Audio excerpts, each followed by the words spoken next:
Frères qui m'ont précédé, nous vous remercions d'avoir répondu à notre appel. Alors, ceci étant, moi je voudrais commencer par dire, et c'est ce que tout le monde a constaté dans ce pays, qu'il y a incontestablement une justice de vengeance qui est en cours. C'est ça la réalité. Vous savez, Farba Ngom et Tahirou Sarr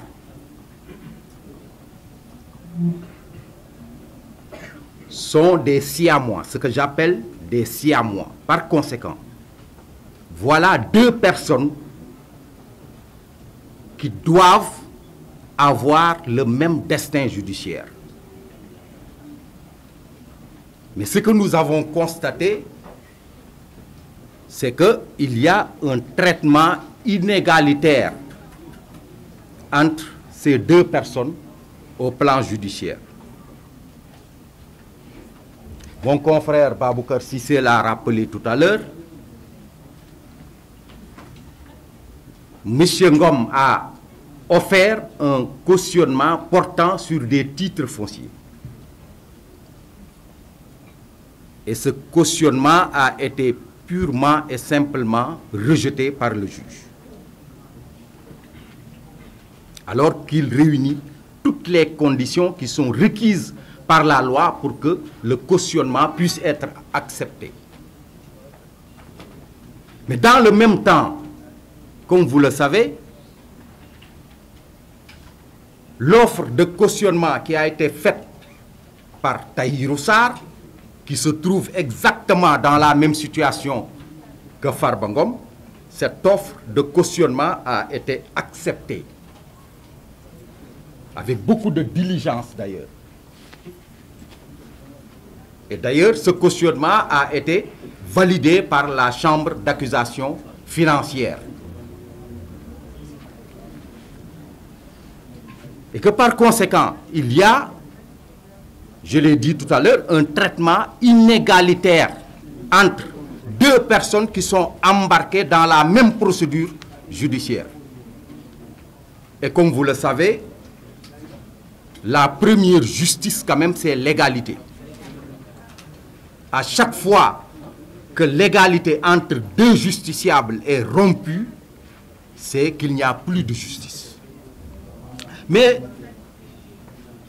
le plus grave, à mon avis, c'est qu'à côté de ces violations, le juge d'instruction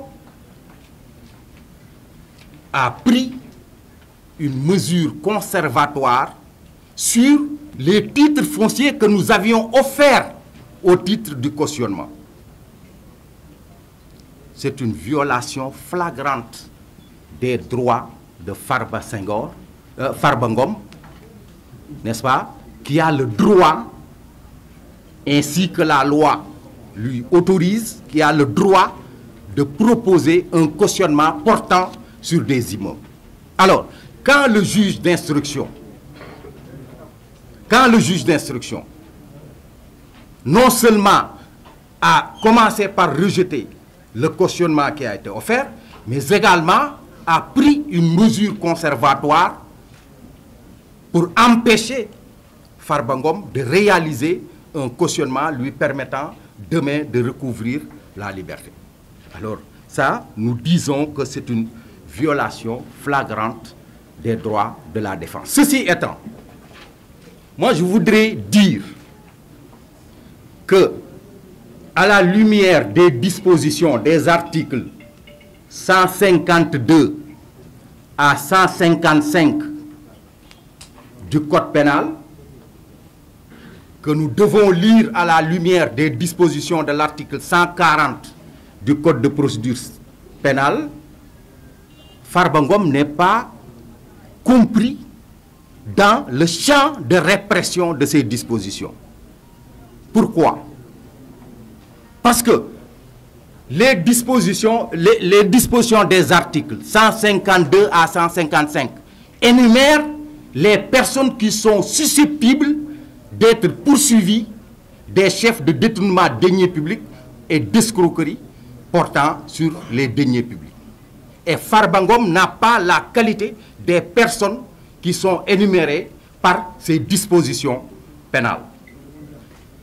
Deuxièmement, les dispositions de l'article 140 sont très claires et quelquefois on ne fait pas attention au libellé de ce texte. Parce que ce texte parle de manquant.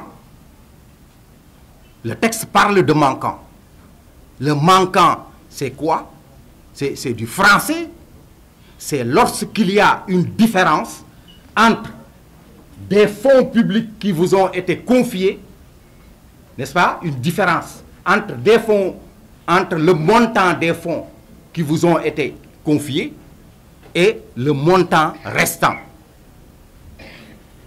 C'est ce qui me pousse à dire que seules les personnes qui sont visées par les dispositions de l'article 152 sont susceptibles d'être poursuivies du chef de détournement de deniers publics et d'escroquerie portant sur les deniers publics. Et ce qui me réconforte dans cette idée, parce qu'on peut m'objecter que les dispositions de 152 à 153 visent également le particulier. Mais il ne s'agit pas de n'importe quel particulier. C'est pourquoi, pour qu'un particulier puisse être poursuivi ou condamné en justice pour les délits de détournement de deniers publics ou d'escroquerie portant sur les deniers publics, la jurisprudence considère qu'il doit s'agir, n'est-ce pas, d'un particulier qui est en situation de comptable de fait. On ne peut pas être poursuivi, n'est-ce pas, du chef de ces infractions-là sans être en situation de manier les deniers publics. Malheureusement, dans ce pays, le parquet manipule les concepts juridiques en fonction de sa volonté pour mettre en prison des citoyens. Telle est la situation qui se prévaut aujourd'hui en ce qui concerne Farba Ngom. Évidemment, il n'est pas question pour nous de plaider sur la place publique le dossier. Le temps viendra où l'on démontrera de façon nette, claire et précise, n'est-ce pas, que Farba Ngom est complètement innocent. Alors, cette manipulation des concepts juridiques à laquelle se livre le parquet signifie simplement que ce parquet-là dispose de pouvoirs exorbitants. Et ce pouvoir exorbitant du ministère public, comme vous le savez, a été décrié véhémentement par les tenants actuels du pouvoir quand ils étaient dans l'opposition. Mais depuis qu'ils ont accédé au pouvoir, avez-vous entendu un seul d'entre eux en train de reposer ce débat? Personne n'a entendu l'un quelconque des tenants du pouvoir actuel, n'est-ce pas, décrier les pouvoirs exorbitants du parquet, parce que ce parquet-là, même si une chambre d'accusation composée de 5 magistrats du siège vous accorde la liberté, il suffit que ce parquet fasse appel pour que vous demeuriez en prison. C'est ça les pouvoirs exorbitants du ministère public. Donc voilà les quelques observations que je voudrais faire pour que l'opinion comprenne que les droits de Farba Ngom sont en train d'être violés et de façon très grave, parce que tout à l'heure mon confrère l'a rappelé, des saisies ont été opérées alors que Farba n'était même pas encore inculpé. alors que la loi est on ne peut plus claire. Le juge d'instruction ne peut prendre des mesures conservatoires que sur les biens de l'inculpé. Alors que dans le cas d'espèce, alors que Farba n'était pas encore inculpé, des saisies ont été pratiquées sur ses avoirs bancaires. Voilà ce que je voulais dire et je repasse la parole à mes autres.